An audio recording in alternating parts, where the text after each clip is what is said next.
The next speaker that we're going to be having up here is going to be talking about a pretty historic demonstration that's going to be happening in Chicago tomorrow during the NATO summit, when thousands and thousands of people are expected to turn up at a demonstration where former US soldiers are going to be protesting against the NATO agenda and protesting against the occupation of Afghanistan.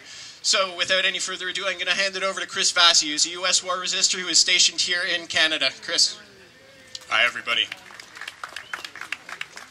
Long ago, I was once known as U.S. Army Sergeant Christopher Vassie. I served 15 months in Afghanistan from 2007 into 2008.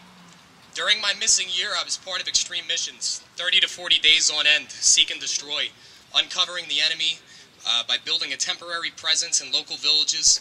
Every so often, we would receive fire only to return it, and other times we would do what we called recon by fire, firing randomly into areas to see if people were there.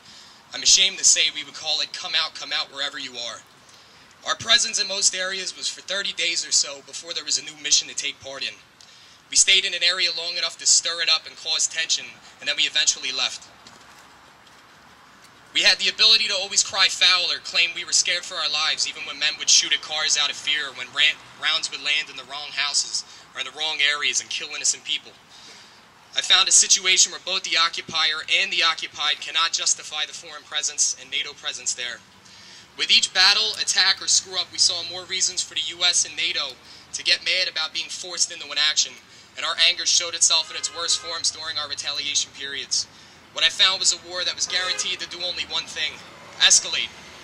Each year we rile up more and more people with the unlimited resources of bullets, armor, Humvees, and bombs, along with Dairy Queen, Tim Hortons, and Subway restaurants, the largest air bases in Afghanistan.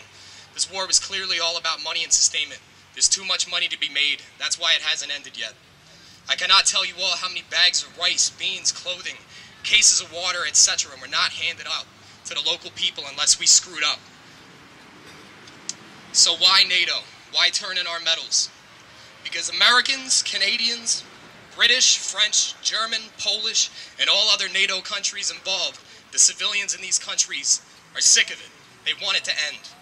These leaders of state that are also part of NATO care not about their own constituents to allow this to continue happening. Tomorrow, my brothers and sisters from Iraq vets against the war, Afghan vets against the war, and Vietnam vets against the war are going to be turning in their medals back to the NATO generals who issued them.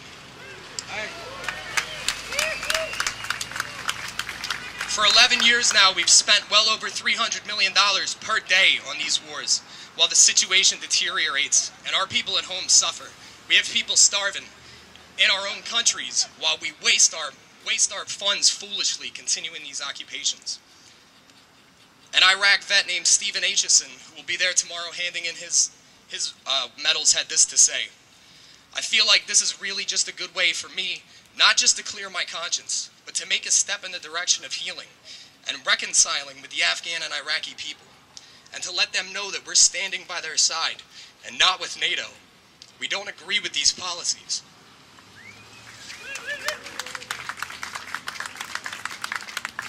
One thing that happens to us when us soldiers get back from the war is we find out the real war is at home when we return to society. When guys get caught up in drugs and alcohol, depression, PTSD, we receive no or little help from the Veteran Affairs Office. A lot of us are misdiagnosed and given the wrong medications that actually cause suicidal tendencies in the patients that are taking them. They're misdiagnosing us. 18 veterans per day commit suicide. Along with IVAW will be a mother named Mary Kirkland, who she doesn't have medals to turn in for her son. All she has is a picture to give back. After his first deployment, his mother said that he was withdrawn and on edge constantly. He confessed to taking part in what he called a murder. He was placed on psychotropic drugs and sent back again to Iraq sometime later. He tried to take his own life twice and was still placed on low to moderate risk. On March 19, 2010, he succeeded. He was found hanging in his room.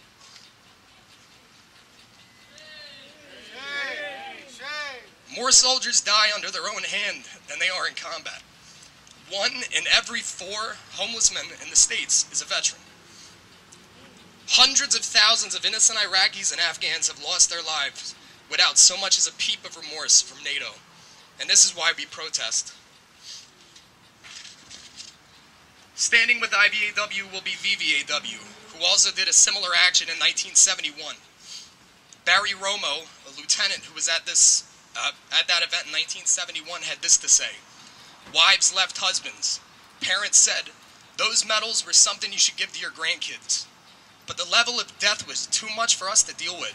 And we said, if it's a question of medals versus lives, then there is no question." VVAW will represent a few of us currently AWOL in Canada, those of us members of the War Resisters Support Campaign. Since 2004, American soldiers have been coming up to seek refuge in Canada, refusing to fight in Afghanistan or Iraq, many of them who already have previous combat tours, so they know the illegality of these conflicts.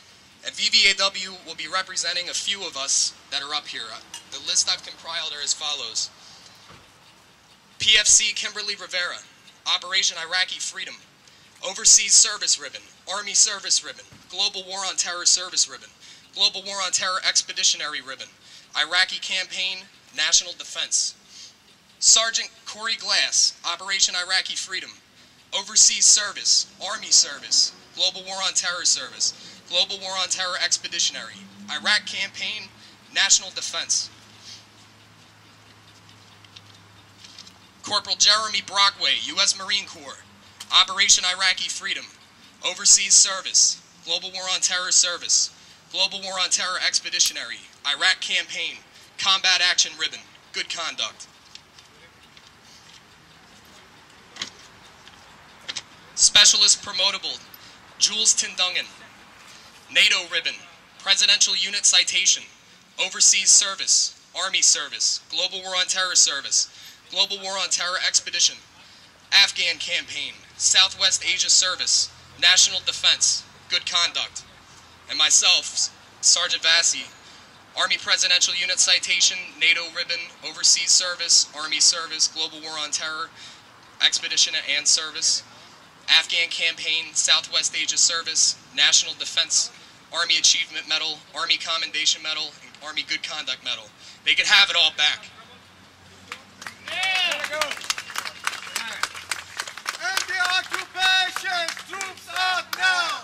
End the occupation! Troops out now! End the occupation! Troops out now! End the occupation! Troops out now! End the occupation! Troops out now! If I may, I'd like to give a quote from former 5-star General Ike Eisenhower.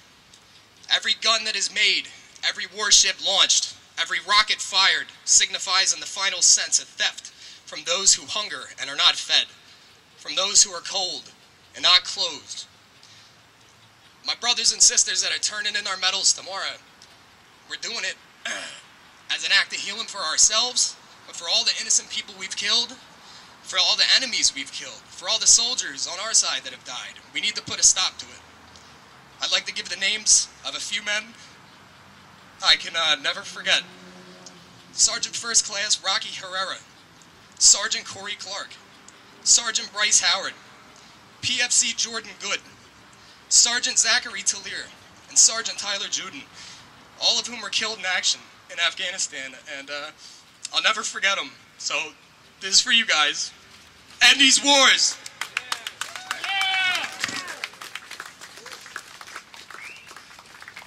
Something that Chris mentioned there is that there has been a campaign in this country for a number of years now, since Jeremy Hintzman came up to Canada in 2004, calling for the war resistors who are standing up for peace and justice to be allowed to stay in this country if they want to be able to go on with their lives and to be able to put this behind them.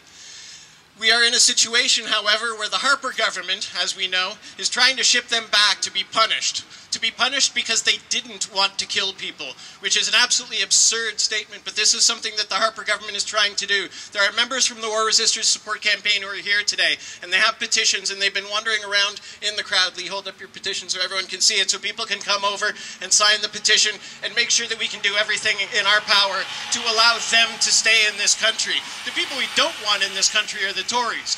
We want Harper out, War Resisters in. Harper out, resistors in. Harper out, resistors in. Harper out, resistors in.